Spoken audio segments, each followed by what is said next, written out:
Assalamualaikum warahmatullahi wabarakatuh. Sahabat KKJN, berjumpa lagi bersama saya Dias Osela dalam program Bincang Siang. Kali ini kita sudah kedatangan tamu Bang Robin Sihombing dari Komisi 2 DPRD Cimahi dan Ibu Mulyati dari Kepala Bagian Perekonomian Pemkot Kota Cimahi. Kali ini tema kita yaitu tentang sengketa tanah Ciberem. Untuk itu kami mengundang para narasumber yang cukup berkompeten untuk membahas seputar tanah Ciberem. Untuk lebih jauh kita berkenalan dulu kepada narasumber kita dan kita sapa. Selamat siang Bang Robin. Selamat siang Kang. Selamat siang Ibu. Assalamualaikum. Waalaikumsalam warahmatullahi wabarakatuh. Dan sahabat KKJN, pada kesempatan kali ini saya juga ditemani oleh Ketua DPP KKJN Bapak Sri Wahyudi. Selamat siang Pak. Siang. Dalam bincang-bincang kita kali ini memang terkait tanah Ciberem ini bukan rahasia umum, Bang. Jadi publik perlu tahu. Untuk itu kita mungkin Bapak dan Ibu yang bisa menjelaskan kepada publik sebenarnya permasalahan apa yang ada di Ciberem ini. Mungkin Ibu sedikit bisa menjelaskan kira-kira tanah Ciberem ini yang kurang lebih 24.000 sekian meter ya. Ini aset siapa Bu sebenarnya? Karena di sini kan ada sudah menjadi rahasia umum, ada yang klaim kelompok ini milik ini, milik ini. Mungkin Ibu dari pemerintahan bisa menjelaskan. Baik, terima kasih Kang. Izin Ya, siap Bangga. ada Ibu. beberapa hal yang ingin saya sampaikan bahwa sebagian di tanah Ciberem itu adalah merupakan aset milik perusahaan daerah Jati Mandiri, Pak. Jadi itu merupakan aset yang dipisahkan. Jadi tercatat di neraca pemerintah daerah Kota Cimahi itu merupakan aset yang dipisahkan. Tidak tercatat sebagai aset pemerintah daerah Kota Cimahi, tetapi merupakan aset yang dipisahkan di neracanya. Seperti itu mungkin Pak penjelasan dari kami. Jadi itu sebenarnya aset milik PDJM, Milik ya. perusahaan daerah Jati Mandiri, Pak. Sekarang karena carut marutnya permasalahan bahkan sudah menjadi bukan rahasia umum lagi, udah publik sudah tahu ada tersangka di sana Bang ya. Nah sekarang sudah sejauh mana pengawasan dari Komisi 2 sendiri Bang ya yang sesuai dengan tupoksinya untuk mengawasi hal itu. Nah langkah-langkah apa sekarang yang dilakukan oleh Komisi 2 Bang, mengingat PDJM sendiri stagnan kelihatannya karena direktur sebelumnya sudah habis ya, sudah habis. Sekarang langkah apa Pak yang didorong oleh DPRD? Ya, jadi kami sesuai dengan tupoksi kami itu, kami mencoba melakukan hal-hal yang memang sesuai dengan kewenangan kami, Kang. Pertama adalah kami ingin mengetahui dulu sejarah, kronologis, kenapa sampai tanah Ciberem ini sampai saat ini dianggap selalu dalam tanda petik bermasalah, kan begitu. Kemudian kami mencoba melakukan rapat-rapat di Komisi 2. Dalam hal ini sebenarnya kami itu ingin melakukan pembenahan terkait dengan semua aset-aset yang ada di pemerintah Kota Cimahi. Salah satunya ya yang memang sudah menjadi penyertaan modal yang dimiliki oleh PD Jati Mandiri. Kemudian kita mencoba mengundang para pihak. Ternyata setelah kita mengundang para pihak, dalam hal ini kita sudah mengundang pihak BPN, kita juga sudah mengundang pihak Sekda, kita juga sudah mengundang pihak Kejaksaan, dan kita juga sudah mengundang para mantan direktur yang ada di PT Jati Mandiri. Kemudian kita juga mengundang juga dalam hal ini penjual aset tersebut ke PD Jati Mandiri. Dalam hal ini adalah saudara Idris Ismail dan Juandri Bunadi. Nah, kemudian setelah pertemuan tersebut, kita mengambil kesimpulan, kita juga nggak boleh sepihak kan? Artinya kita itu nggak boleh dalam artian di sini hanya satu pihak saja yang kita undang. Maka kita juga kemudian minggu berikutnya kita undang juga pihak yang selama ini juga selalu menjadi pihak penggugat. Dalam hal ini Bapak Awong Hijaya. Kebetulan pada saat kita mengundang tersebut juga hadir putra beliau Pak Enrico Haryono menggantikan daripada posisi Pak Awong Ijaya. Kemudian didampingi oleh Ibu Feni, didampingi juga sama kuasa hukumnya Pak Tumpal dan Pak Hadi, sama kuasa hukum juga. Dari pembicaraan, dari pertemuan-pertemuan tersebut, akhirnya kita mendapatkan dokumen yang luar biasa, Kang. Kita mendapatkan dokumen yang luar biasa bagaimana sejarah daripada keberadaan tanah Ciberem ini. Bahwa kalau pihak Awong itu merasa memiliki, kamilah yang paling sah, kamilah yang secara hukum itu punya hak terhadap tanah Ciberem ini. Dasarnya apa gitu kan? Mereka memakai dasar adalah hasil daripada kasasi 2500 tahun 84. Kemudian kita juga pertanyakan juga kepada Idris Ismail dan Juan Ribunadi. Mereka juga mengklaim, mengatakan justru kami yang paling berhak, kami yang sah, yang pemilik daripada lahan Ciberem tersebut. Nah, ternyata dari pihak penjual dalam hal ini, penjual kepada PD Jati Mandiri, dalam hal ini Idris Ismail dan Juan Ribunadi itu juga membeli dengan cara itikat baik, membeli kepada Ibu Ida Roslia hasil putusan PK hasil putusan PK 92 tahun 2003. Jadi kalau kita melihat semuanya ini, semuanya kan merasa paling berhak. Nah, tetapi setelah kita coba melakukan identifikasi, mencari informasi ke semua pihak dan segala macam itu, mulai terurai benang merahnya. Jadi persoalannya adalah kalau Pak Awong Wijaya ini merasa memiliki dan merasa orang yang paling berhak terhadap lahan seluas 24.000 meter persegi, padahal kalau di gugatannya itu 29.000. Ternyata setelah diukur oleh pihak BPN dan segala macam, itu menjadi 24.000 meter persegi. Itu teh pada tahun 1984 keluar putusan PK 2500, kemudian Pak Sabas Gunawan itu mengatasnamakan, mewakili daripada Dr. Andes Otong Surya Subrata itu melakukan proses transaksi dengan Pak Raden Soma bin Warga Direja. Itu tahun 1984 setelah turunnya putusan kasasi 2500. Kemudian pada tahun 1987 terjadi lagi pengalihan dari yang tadinya dari Pak Otong, Pak Sabas sebagai yang mengatasnamakan, terjadi lagi pengalihan hak dari Pak Otong ke Pak Sabas tahun 1987 dengan beberapa persetujuan termasuk kewajiban untuk melaksanakan relokasi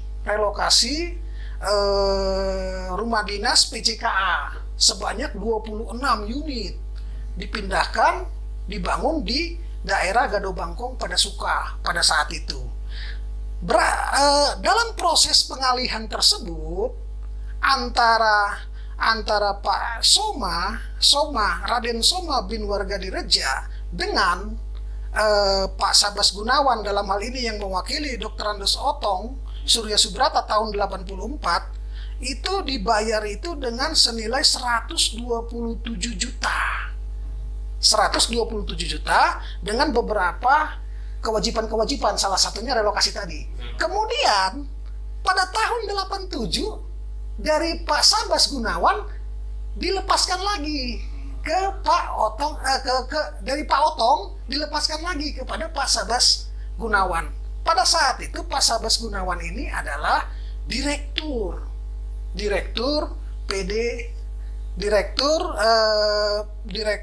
PT Adi Dharma Bumi Indonesia Indah.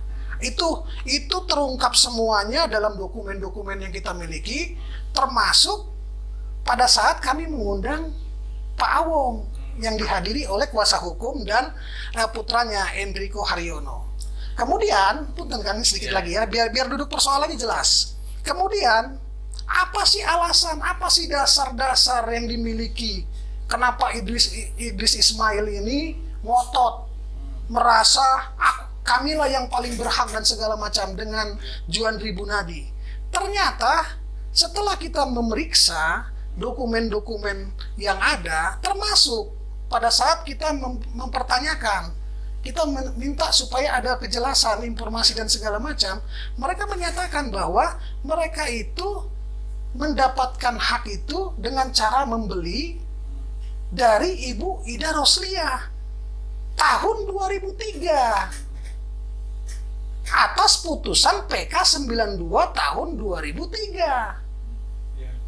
Pertama mereka beli itu, Pak Juandri itu beli itu 5.000 meter persegi senilai 325 juta yang dibayar 3 kali, 200, 100 dan seterusnya, dan kwitansinya ada semua, Kang. Nah, kemudian tahun 2004 mereka beli lagi dari Ibu Ida Roslia seluas 24.000 meter persegi dengan nilai 6 miliar.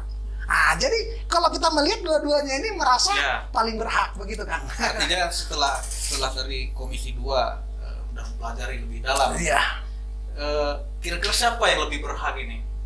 Menurut kacamata Komisi 2. Ya, jadi kalau ditanya kira-kira siapa sih yang paling berhak menurut kacamata Komisi 2? Saya tidak berkompeten, Kang, karena ini kan sudah ranah pengadilan. Artinya semua putusan-putusan kasasi 2.500 tahun 84, PK 92 tahun 2003 itu kan putusan lembaga peradilan yang paling tahu, paling berkompeten memutuskan. Tetapi kenapa sampai seperti ini, kan begitu kan? Nah, jadi kalau kita melihat hal ini terjadi, ini sebenarnya sah-sah saja. Kalau pihak Awong itu memiliki dasar itu, berpikiran itu begini, Kang. Kami sudah beli tahun 87. Hasil putusan kasasi 2.500. Kan begitu. Kemudian kami juga sudah melaksanakan kewajiban eksekusi terhadap Kementerian Perhubungan dalam hal ini PJKA. Kan begitu. Jadi ada rumor begini, Bang, bahwa pihak Idris ini membeli tanah pada orang yang salah. Nah, tanggapan Abang gimana? Ya, kalau tanggapan itu sah-sah saja, tapi berdasarkan dokumen yang kami miliki itu menurut kami tidak pas dan tidak benar. Kenapa? Putusan PK tahun 92 itu adalah putusan final, putusan ingkrah, putusan final dan mengikat. Itu tertinggi, Kang. Tertinggi. Artinya kalau seseorang selain Idris Ismail dan Juan Tribunadi, siapapun pasti berpikirannya akan mengambil posisi putusan yang tertinggi yang sifatnya ingkrah, final dan mengikat. Nah, kan begitu. Oke, Bu. Ke Bu Mulyati. Sekarang kan PDJM ini lagi gonjang-ganjing. Ya, gonjang-ganjing terkait kasus tanah ini. Sementara PDJM-nya sendiri mati suri, Bu ya. Itu mati suri. Nah, upaya apa yang dilakukan pemerintah sendiri untuk umpama bentuk pengawas, strukturisasi kepengurusan sudah dilakukan belum, Bu? Baik, terima kasih. Menurut pendapat saya bahwa PDJM bukan mati suri ya, Pak ya. PDJM-nya ada, tetapi organ perusahaannya baik itu direktur, badan pengawas dan kuasa pemilik modal saat ini sedang tidak ada. Tidak aktif gitu ya. Direksi sudah habis masa jabatan tahun 2017. Kemudian juga badan pengawas juga sama 2017. Nah, kuasa pemilik modal dalam hal ini wali kota juga tidak ada. Nah, jadi artinya bahwa keseluruhan organ perusahaan ini saat ini tidak ada. Terkait dengan langkah-langkah apa yang sudah disiapkan oleh pemerintah daerah Kota Cimahi, dalam hal ini bahwa kami pun sudah berulang kali konsultasi Pak Kemendagri terkait langkah-langkah yang harus kami lakukan. Ada beberapa tahapan yang memang di 2019 juga kami melakukan evaluasi. Nah, terhadap evaluasi yang harus kami lakukan itu sampai hari ini belum dapat kita laksanakan. Konsultan sudah kita hire ya Pak, terhadap itu belum juga dapat kami laksanakan. Karena apa? Karena objek periksanya ada beberapa yang sampai hari ini belum kami miliki atau belum kami terima Pak. Ya, konkretnya cukup menarik Kang ya. Jadi situasinya sudah mulai agak gimana gitu ya. Tapi ada satu hal yang perlu kita jelaskan kepada masyarakat. Kan kalau kemarin kita sudah mengangkat bahwa kita buka saja Bu ya. Siap. Sertifikatnya kan gitu. Kenapa sertifikat sekarang juga di pihak tangan orang gitu, tidak dikuasai oleh pemerintah sendiri? Itu ada permasalahan apa Bu? Sepertinya kalau ditarik ke ranah itu saya tidak bisa menjelaskan ya Pak ya.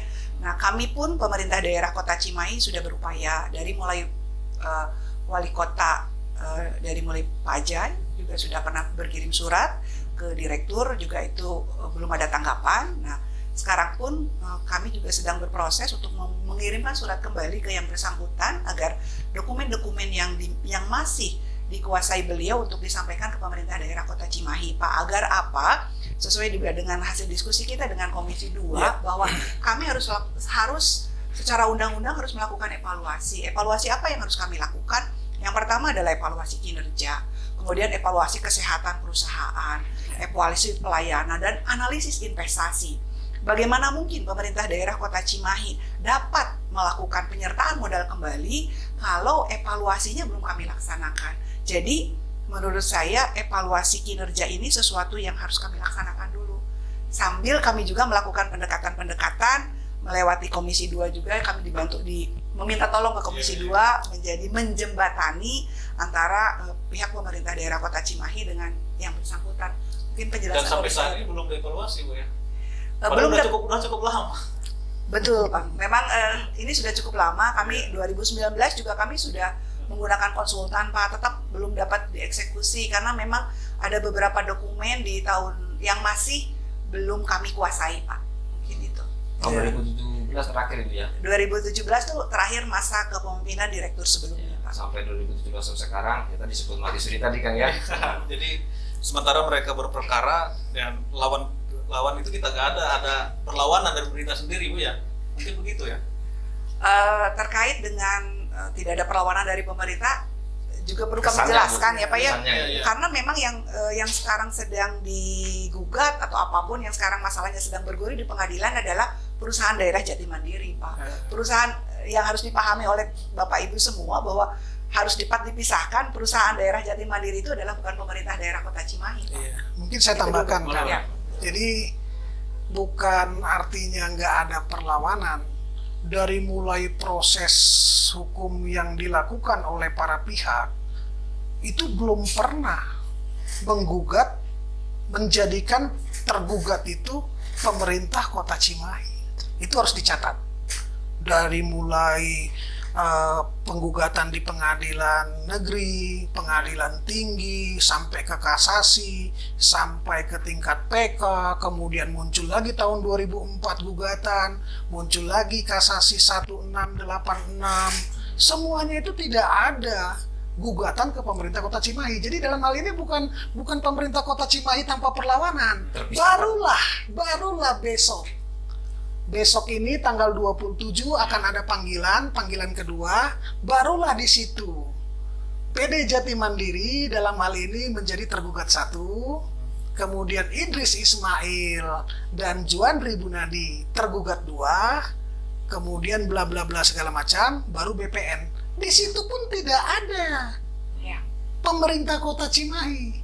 Jadi kita harus paham dulu, karena yang namanya penyertaan modal itu kan pemberian yang sifatnya dipisahkan dari APBD.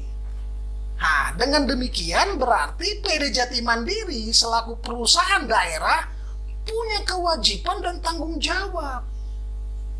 Jadi tidak bisa langsung dikatakan kalau ada apa-apa berarti pemerintah Kota Cimahi harus bertanggung jawab. Ini kan PD Jati Mandiri ini kan yang dibentuk oleh pemerintah kota berdasarkan perda antara eksekutif dengan kami legislatif. Jadi segala sesuatunya itu yang berkaitan dengan PD Jati Mandiri itu harus dipertanggungjawabkan oleh kepengurusan direksinya dan badan pengawasnya, seperti itu. Nah, nanti kalau sudah ada hal-hal lain dan segala macam, barulah sesuai dengan mekanisme, sesuai dengan PP, pemerintah Kota Cimahi bisa mengambil langkah-langkah. Seperti yang terakhir disampaikan oleh Ibu Mulyati tadi, bahwa kemarin itu setelah ada rapat dengan BPKP, dengan kawan-kawan yang lain, para pihak Sangkuriang juga hadir, memang di sana diatur dengan tidak aktifnya direksi dan kepengurusan dan badan pengawas, maka dalam hal ini kepala daerah bisa mengambil alih. Ya. Tetapi persoalannya adalah kepala daerah di sini adalah sebagai mengatasnamakan sebagai PD Jati Mandiri tadi, kuasa dari pemerintah. Nah, dalam hal inilah makanya dilakukan kemarin seperti yang disampaikan Bu Mulyati tadi. Apa itu? Kita kemudian mengadakan rapat, konsultasi ke Kemendagri, dan segera akan nanti memunculkan kembali badan pengawasnya. Terkait dengan syarat-syaratnya, tahapan-tahapannya itu tadi disampaikan oleh Bu Mulyati tadi. Ada berkas, ada data terkait dengan laporan tahun Januari 2017 sampai Agustus 2017 yang belum diterima. Jadi kalau 2017 ke atas itu sudah tidak ada lagi dokumen. Ya. Nah, inilah yang belum. Kebetulan kawan-kawan dari pemerintah kota itu minta tolong langsung ke saya malah. Dan saya sudah memfasilitasi, Kang. Sudah memfasilitasi. Hasilnya gimana? Hasilnya luar biasa. Artinya sudah ada itikat baik. Tapi dari eksekutifnya yang minta tolong itu belum mengambil action. Tapi hasilnya sudah ada. Demikian. Ini cukup menarik ini. Berarti pemanggilan pertama atas nama PD Jati Mandiri, nanti yang menghadiri adalah PLT. Nah, jadi begini, Kang. Kebetulan keberadaan PLT ini juga memang sangat menyedihkan. Kenapa, Pak? Karena secara aturan PLT itu jangankan untuk menghadiri suatu proses peradilan, untuk yang namanya membuat untuk tanda tangan aja atau untuk menghadirkan SKPD dengan bisa rapat membahas dengan dewan, itu harus mendapatkan persetujuan dari Kemendagri. Dalam aturannya itu memang 7 hari kerja, tapi dalam faktanya kadang-kadang bisa 1 bulan. Nah, jadi untuk nanti menghadiri pemanggilan kedua sebenarnya. Pemanggilan pertama itu tanggal 16 Agustus kemarin. Kemudian pemanggilan kedua itu adalah tanggal 27 September ini. Nantinya ini kita sudah memberikan arahan kepada kawan-kawan eksekutif agar nantinya setelah mendapatkan relas pemanggilan, maka bagian hukum harus menghadiri ke sana. Bukan untuk mewakili PD Jati Mandiri atau mewakili Pak PLT atau mewakili siapapun, tapi sebatas hanya ingin menyampaikan bahwa kondisi Perusda seperti ini, supaya jangan sampai nanti dalam putusannya kita diperstek seperti itu. Begitu, Pak. Tapi cukup menarik yang disampaikan. Kalau tadi kita kembali ke sedikitnya, kemarin juga saya ada titipan pesan itu dari masyarakat, ada satu pertanyaan begini, Pak. Kalau tadi Ibu Ida Roslia, betul itu, Pak, pengacara Ibu Ida Roslia itu masuk menjadi tersangka. Jadi gini, Kang, saya juga sudah dapat dokumennya. Jadi ternyata setelah saya buka itu di sana itu di kasasi 1686 maupun di PK 117 itu disampaikan adanya semacam sumpah palsu terkait dari saudara, saya inisial aja ya, BI. BI memberikan sumpah palsu di depan pengadilan. Tetapi itu proses sudah berjalan dan sebenarnya yang bersangkutan juga sudah diputus vonis 2 bulan. Tetapi yang menjadi persoalan adalah di PK 117 itu tidak menyebutkan bahwa apakah dokumen yang dipakai untuk mengajukan PK 92 atau misalnya novum yang dipakai itu adalah palsu atau caranya mendapatkannya. Sehingga dalam putusan PK 117 itu tidak ada menyatakan. Saya yakin kalau memang novumnya, dokumennya palsu, pasti itu akan dinyatakan palsu. Tetapi tidak ada. Kemudian yang kedua, perlu saya sampaikan, pada tahun 87, Raden Soma bin Raden warga Direja itu membuat pernyataan di depan notaris yang menyatakan bahwa Nyi Ici itu orang yang tidak sama dengan Nyimas Siti Aminah atau Nyi Ece. Karena Nyi Ici ini adalah pernah menikah dengan Tam Ho. Itu. Sementara Nyi Ici ini maksudnya bukan istri daripada John Henry van Blomenstein. Itu kan satu ya pernyataannya. Pernyataan yang kedua menyatakan bahwa Raden Soma ya bin warga Direja bukan ahli waris dari Nyimas Siti Aminah. Artinya satu lagi. Antar dulu. Bukan ahli waris dari Nyimas Siti Aminah atau Nyimas Ece.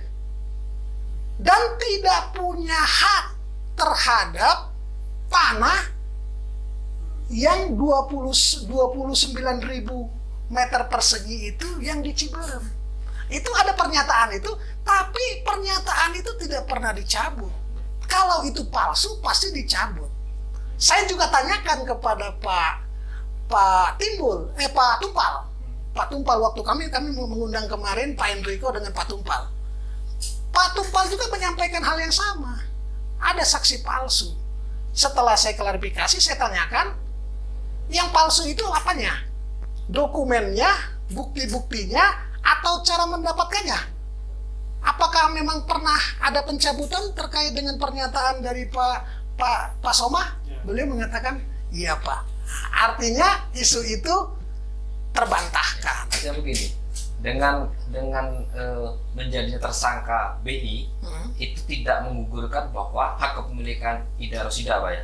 Ya, artinya BI itu jadi tersangka kemudian dihukum 2 bulan penjara, itu tidak mempengaruhi putusan. Karena memang di dalam putusan pengadilan negeri itu dinyatakan bahwa itu bukan menjadi suatu dokumen yang sangat substansi terkait dengan persoalan kepemilikan tanah Ciberem itu. Terklarifikasi, Kang. Oke. Artinya dalam obrolan ini eksekutif dan legislatif sepakat bahwa itu milik masyarakat Cimahi gitu ya? Oh iya, jadi gini Kang, saya ingin menyampaikan bahwa setelah kita mempelajari dokumen dan data hukum yang dimiliki oleh pihak Awong, kemudian di dokumen dan data hukum yang dimiliki oleh Idris Ismail, kita meyakini bahwa selama cara yang kita pakai untuk mendapatkan kepemilikan dan mekanisme yang kita pakai adalah sah dan benar, itu adalah menjadi hak kita secara sah dan benar. Terlepas kalau di dalam itu ternyata harganya terlalu mahal, ada apa dan segala macam, ada aliran-aliran yang kemana-mana. Terlepas dari semua itu, kalau kita berbicara keperdataan, berbicara tentang kepemilikan. Kalau kita berbicara tentang tata usaha negara, berbicara tentang administrasi. Kan seperti itu. Jadi dengan ini kita menyatakan bahwa yang 16.000 meter persegi yang ada di lahan 24.000 meter persegi di tanah Ciberem itu adalah sah milik pemerintah Kota Cimahi, adalah sah milik daripada PD Jati Mandiri. Itu jelas Kang, seperti itu. Ya, ini Bu, kayaknya pemerintah harus ini terus Harus ya. disupport terus Kang. Jangan kita wakil rakyatnya yang malah ini. Itu. Kan repot ya. Ini Ibu Bu ya, Harus greget. dari Dewan sendiri, dari Komisi 2, wah kami hanya bisa melihat dari luar. Begitu semangatnya, manggil sana manggil sini. Kira-kira makanya tadi dari pemerintah kelihatannya terlalu santuy bahasa sekarang gitu. Kira-kira apa sih yang sebenarnya yang sudah diprogramkan yang santuy, cari disampaikan? aman. Baik, sebetulnya tidak santuy-santuy juga Pak. Tentunya juga bahwa kami pun tetap karena apa? Karena PD Jati Mandiri kan sudah bukan rahasia umum lagi apa yang memang sedang bermasalah. Kepengurusan juga tidak ada. Sebetulnya dari tahun-tahun sebelumnya kami tidak diam. Kami melakukan beberapa upaya, melakukan kajian pun sudah kami lakukan. Tetapi ya itu, kajian yang sudah dilakukan konsultan itu tidak bisa dipakai. Karena apa? Karena objek yang mau diperiksanya tidak ada. Gitu. Jadi memang dalam hal ini kami sedang menunggu juga, menunggu dokumen-dokumen yang masih dikuasai oleh para pihak, oleh pihak lain untuk segera diserahkan ke kita. Dan kami pun dalam seminggu ini juga akan berkirim surat kembali ke yang bersangkutan Pak. Nanti suratnya akan ditandatangani oleh PLT Wali Kota Cimahi. Kami berupaya, walau memang Komisi 2 juga berupaya, kami pun dari pihak eksekutif juga berupaya Pak. Jadi memang tidak diam. Kalaupun dokumen itu sudah ada, di APBD perubahan pun kami menganggarkan untuk melakukan kajian atau evaluasi seperti yang tadi saya sampaikan. Hasil evaluasi nanti itu dapat kita tindak lanjuti. Apakah kami dapat melakukan seleksi atau open bidding untuk jabatan badan pengawas. Kami juga selanjutnya akan melakukan seleksi terhadap direksi. Nah, itu tahapan-tahapan yang akan kami lakukan. Tetapi poin awalnya kami harus melakukan evaluasi kinerja dulu Pak terhadap perusahaan daerah Jati Mandiri. Nah, output dari evaluasi itu ada dua, terus ataupun bagaimana Pak. Jadi selanjutnya ke depan bisa melakukan penyertaan modal dan lain-lain. Tetapi tentunya organ perusahaannya harus terbentuk dulu. Jadi memang kami pun melakukan beberapa langkah dan beberapa upaya. Cuma mungkin kami jarang terekspos kali ya Pak. Ini satu lagi pertanyaan menarik juga kan. Cimahi kan BTP terus. Sedangkan permasalahan itu nggak selesai-selesai. Ada korelasinya nggak itu Bu? Siap.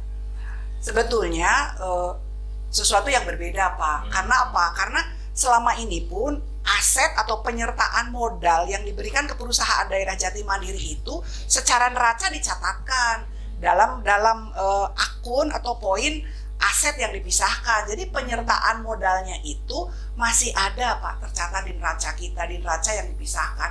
Dan tanahnya pun yang sebagian besar penyertaan modalnya itu dibelikan oleh PD Jati Mandiri dalam bentuk aset tanah, tanahnya juga ada. Nah, dalam penilaian BPK juga kan aset tanahnya juga nilainya naik. Jadi secara ilmu akuntansi barangnya tidak ada, barangnya tetap ada Pak, dan dicatat di dalam neraca. Mungkin siapa Bang Robin mau nambahin karena durasi yang batasi kita, sebenarnya bicara menarik. Insya Allah nanti kita tunggu kabar baik dari pihak eksekutif. Gitu kan. Mungkin kita lanjut pada segmen berikutnya. Mungkin ada closing sedikit. Ya, oke, baik. Jadi begini teman-teman, setelah kita mempelajari kondisi yang ada dengan dokumen-dokumen hukum yang ada, informasi-informasi yang ada, sebenarnya saya ingin menegaskan, mudah-mudahan saja nanti para pihak, baik pihak PT Adi Dharma Bumi Indonesia Indah, kemudian pihak Idris Ismail juga, dalam hal ini bisalah untuk memikirkan bagaimana sih caranya agar persoalan Tanah Ciberem ini segera diselesaikan. Kalaupun misalnya pihak Awong Hijaya, dalam hal ini adalah Enrico Haryono, melakukan gugatan, sebenarnya itu juga dalam bentuk ketaatan sebagai warga negara yang baik. Tetapi kan kita bisa belajar dari yang sudah-sudah sejak 84 sampai sekarang 2021. Artinya ada nggak celah-celah, ada nggak itikat-itikat baik yang nantinya bisa mendorong penyelesaian yang memang benar-benar bisa diterima semua pihak. Kan begitu. Intinya seperti itu. Siap. Dari eksekutif sendiri? Oke, baik, terima kasih. Kalau dari kami adalah sebagai sesuai dengan tugas pokok dan fungsi di bagian perekonomian, kami berharap bahwa langkah-langkah yang akan kami lakukan adalah membuahkan hasil di tahun ini, Pak. Sehingga di tahun 2022 kita bisa melakukan ke tahap selanjutnya, melakukan seleksi terhadap badan pengawas, melakukan seleksi terhadap direksi, sehingga setelah melakukan evaluasi terhadap kinerja perusahaan, organ-organ perusahaan yang lainnya dapat terbentuk. Mungkin dari kami itu saja. Terima kasih. Itu Pak, sebenarnya kita juga mengundang BPN. Iya. Cuma karena objeknya masih menjadi permasalahan dan BPN tidak bisa hadir. Oh gitu ya. Padahal mah tidak masalah ya. Ya selama kita membicarakan semua yang berkaitan dengan fakta-fakta yang real Nanti gitu. kita tunggu kabar baik aja. Masih panjang, Pak.